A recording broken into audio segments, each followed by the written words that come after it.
മുണ്ടൂർ തൂത സംസ്ഥാനപാത നവീകരണത്തിന്റെ ഭാഗമായി മംഗലാംകുന്നിൽ സ്ഥാപിച്ച ഹമ്പ് വാഹനയാത്രക്കാർക്ക് വലിയ ബുദ്ധിമുട്ടുകൾ സൃഷ്ടിക്കുന്നതായി പരാതി. ഒറ്റപ്പാലം പാതയിലേക്ക് തിരിയുന്ന ഭാഗത്ത് സ്ഥാപിച്ച ഹമ്പിന്റെ അമിത ഉയരമാണ് പ്രധാന പ്രശ്നം.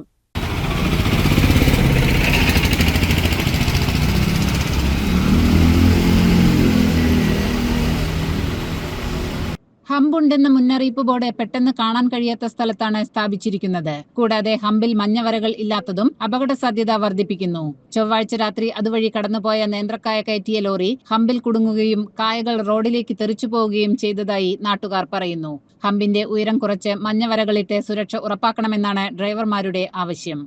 പിന്നെ ഇന്നലെ അതേമാതിരി ഒരു കായ ലോറി വന്നിട്ട് അവിടെ കുടുങ്ങി, അവിടുന്ന് ഒരു കായ പുറത്തേക്ക് ചാടി. ഈ അമ്പ് വലിപ്പം കൂടുന്നത് കാരണം അതുകൊണ്ട് ഒരു അമ്പ് വലിപ്പം കമ്മിയാക്കിയിട്ട് അവിടെ സിഗ്നൽ വരയ്ക്കേണ്ടതാണ്.